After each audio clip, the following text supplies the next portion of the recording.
Hello and welcome to our podcast series, Conversations with KidsPeace. I'm Bob Martin, and again, I'm coming to you from a suitably socially distant venue as we at KidsPeace, like so many people around the world, are dealing with the ramifications of the coronavirus crisis. We are recording this the week of Mother's Day, and Mother's Day 2020, I'm thinking, is going to be one that we remember for a long time. Because what we're coming to is a realization that while we deal with the scientific or the medical, clinical information around the virus, as we start talking about the impact from an economic perspective on our society, we're also coming to a realization that there is an emotional cost to what's going on. And really, that cost is being borne by so many of us as we look and say, how can we be close to the people that we love and respect? And of course, this time of year, we're talking about mom, we're talking about grandma, we're talking about all the folks who have been so special to us as we grow up. What can we do? Well, KidsPeace is launching an initiative that may indeed be unprecedented in its long history. And to talk about it, to talk about the KidsPeace Virtual Hug, we're very pleased to have our friend and colleague, Ann McCauley, Vice President of KidsPeace, President of the KidsPeace Foundation. Ann, welcome to our podcast. Glad to have you on for the first time. Thank you very much. Happy to be here, Bob. All right. So let's launch right into it because I think it's a great story. We're going to talk about something called the KidsPeace Virtual Hug. And I'd like to start by having you talk about what precipitated you asking the question that resulted in this? Okay, sure. So we were in a conversation with one of our executive directors who was telling us about a conversation with a young girl that we have in care. And she said to this executive director, she said, just when we need a hug more than ever before, we can't get one. And that really struck me, and it stuck with me for a while, how this young girl was able to put into words what I honestly feel we are all feeling at this time. And so, Bob, I mentioned it to you, and I said, isn't it something what comes out of the mouths of our kids sometimes? And you said, that is how everybody's feeling right now. We should try to do something about that. That's true. It really crystallized, I think, for a lot of us, what that is. And then you asked the question among the people, and we found a kind of surprising answer. That's right. So we decided to talk to Jody Whitcomb, who's the Director of Organizational Development and Training. And we said to her, is there a way that KidsPeace can help people to bridge that gap and find a way to hug virtually right now? And she said, well, I've got an idea for you, but let me talk to a few of my colleagues. So she reached out to a few of her therapeutic colleagues that we have here at KidsPeace, and came back to us with a wonderful story. Turns out KidsPeace has been giving virtual hugs for decades and is actually an expert at it. Now, before we go into what's exactly involved in that, on that point, why did the therapists come up with this in the first place? I mean, before, of course, way before COVID-19 and all of this. Great question. What we learned was that because so many of the children who come to see us at KidsPeace have had very traumatic experiences in their past, they are not as receptive to physical touch as another child might be. And also, we have so many children who have sensory differences. And so the physical touch of a hug, which might feel comforting to us, will not feel comforting to them. It will cause agitation instead. And so because of those two reasons, for many, many years, KidsPeace has had to find a way to get around that, to provide the same comfort and support and encouragement that a hug could provide, but without actually physically touching the child who needs that kind of comforting. And of course, nowadays, that's exactly where we are. We're unable to do that physical contact, so we have to find another way to deliver those benefits. So why don't we have a demonstration? And we were talking before, you're going to walk us through the aspects of the virtual hug and then give us a demonstration. So take it away. Okay, so there are 3 steps to the virtual hug. The first step is to the physical contact. So you actually put your hands on your shoulders. This actually creates a physiological effect in the human body. It's very positive and reassuring and calming and steadying. So this is an important step of the hug, and this is step 1. Step 2 of the hug is just to take a few breaths, nice, deep breaths. And those breaths will slow your heart rate and help to calm you. And it really focuses you on the fact that you're taking a bit of a time out right now to just receive or to give. And then the third step is to, now that you have made the physiological connection, you've calmed the heart rate, everybody is focused, is just to kind of deliver an important message. And this is a message of support, or encouragement, or caring, or comforting to somebody who needs it. And we certainly know that, yeah, and we certainly know that right now, that positivity, that message of positive and caring, comes into an environment where there's so much negativity around there. So it's probably even more important than in a situation that did not have the coronavirus crisis going on. I know you mentioned something, and before we have you go through a demonstration, I want to go back to this when we were talking about it, which was you acknowledged at the beginning this was not you know, it was a little bit awkward, wasn't it? Awkward. It was awkward. Yes, it was. So, you know, I knew if I was going to be talking about this, that I really should get to the point where I was comfortable with it. And so I asked somebody that I wanted to deliver a hug to, and who is remotely located, to do a virtual hug with me. And so we went through the steps, and I've now done it a few times, and it's interesting, but you as the person who initiated, you feel like you really made a point and you connected with the person. And as the recipient, you also feel just comforted.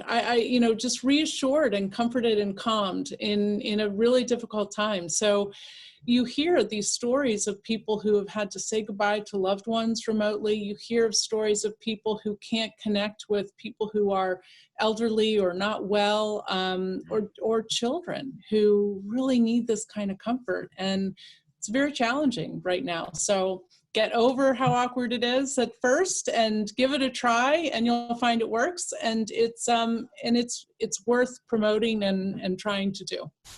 Can we have you give us a demonstration? Sure. Real live, in real time. This is the KidsPeace Virtual Hug. Okay. All right.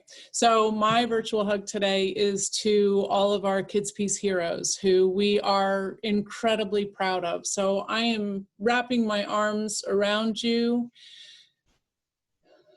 and I am just telling you that we are so impressed with the job that you have done in a time that was frightening, and there were more questions than there were answers. You continued to serve the children and the adults and the families that really needed the caring that you know so well how to provide.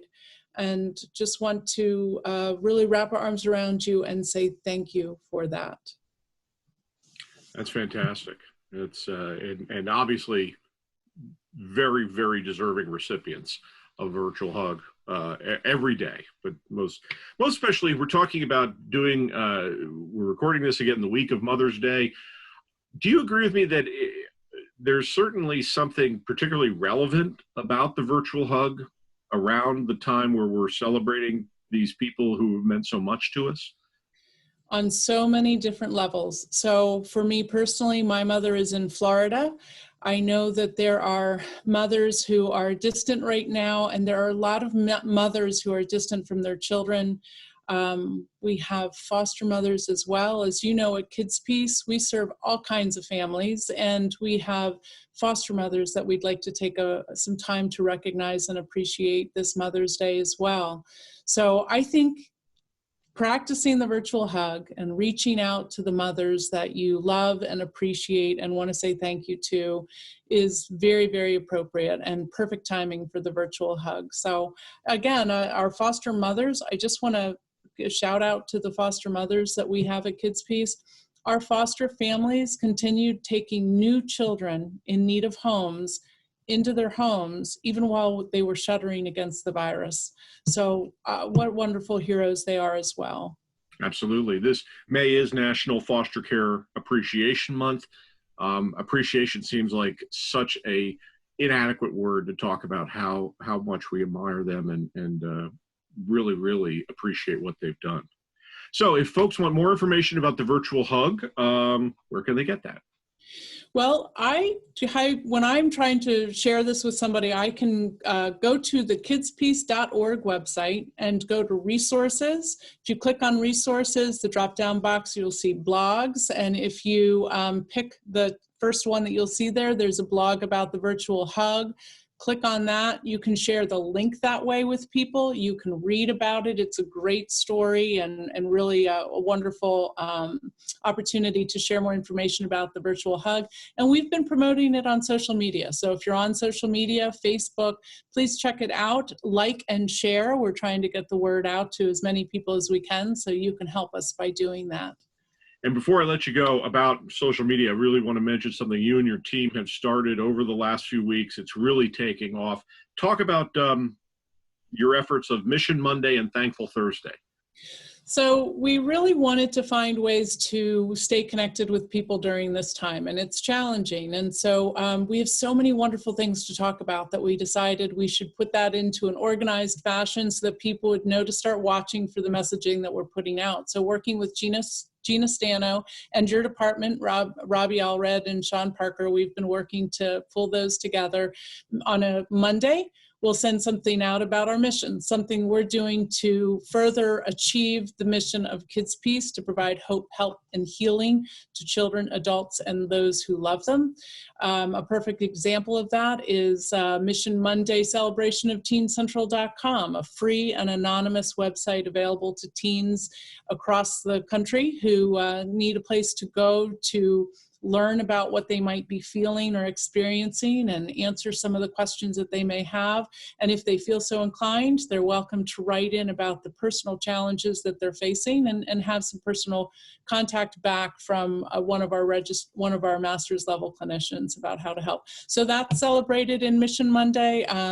We celebrate in Mission Monday our KidsPeace heroes. We celebrate in Mission Monday our foster parents who take children in during times like this, the things that we're doing that are in line with our mission. And then when people recognize what we're doing and they reward us by supporting us with donations, we thank them on a Thursday. So on Thursdays, if you'll tune in to our Facebook feeds or our social media feeds, you'll see that we're celebrating some wonderful gift that a donor or supporter has provided to KidsPeace. And it's been so appreciated and so meaningful to all of us during this time to have such nice, generous gifts and such thoughtful people partnering with us and supporting us to empower us. I have to say, on Thankful Thursday, there is one thing I want to warn people about. We've had such generosity of people, especially at our operation in Georgia, donating food. So I'm going to tell you, you're going to get hungry because they're donating, great barbecue, sandwiches, cookies last week. It's wonderful to read, but you're absolutely right. Their generosity. Along those lines, we have a surprise coming that I won't say anything about yet, but there's going to be yet another big food surprise coming. Well, then we're going to have you, everybody get on as soon as you see this and see Thankful Thursday and Mission Monday for yourself. We do want to mention, of course, that KidsPeace is a nonprofit organization, nonprofit provider of the services that these kids and these adults need. And so we're very grateful and very, frankly, dependent on the folks who see fit to donate to us. If people want to support KidsPeace through the crisis, what do you recommend they do? Well, the easiest thing to do is to go online, kidspeace.org, and go to the donate tab and make a donation. Your donations are used very, very carefully. You can see those celebrated every year in our annual outcomes report. So please do consider supporting us at this time. We need your help, and we will use the support that you can offer in ways that will have tremendous impact. That is absolutely the case. Well, Ann, as I said, this is the first time you've been on our podcast, but of course, your office and our offices are sort of near. So you've heard us talk about this. There's no excuse for not being prepared for it. So we do ask each of our guests for a life hack. Now, this can be a favorite saying, a piece of advice somebody gave you a long time ago. Maybe it's just a tip to do something around the house better, whatever. So, Ann, what's your life hack today? Well, you told me that pulling splinters out with tape was not really all that interesting. So I'll tell you the one that I live by every day. And that is that in every situation, there are positives and there are negatives. And you make the choice about whether you're going to focus on the positives or the negatives. And I can tell you from personal experience, the more you keep yourself directed on the positives, the more you will be enriched in your life and the more that you'll accomplish. So thank you for letting me share that. I think that's really important. Absolutely. And what a great time to keep that in mind, in the back of our minds as we cope through this crisis together. Ann McCauley is Vice President of KidsPeace, President of the KidsPeace Foundation. Ann, thank you for being with us. Won't be the last time. We'll have you on again, but thank you for being with us today. And thank you for having me, Bob. And thank you all for joining us as well. We look forward to having you join us again for more conversations with KidsPeace. And until then, stay safe, stay healthy, wash your hands, and take care.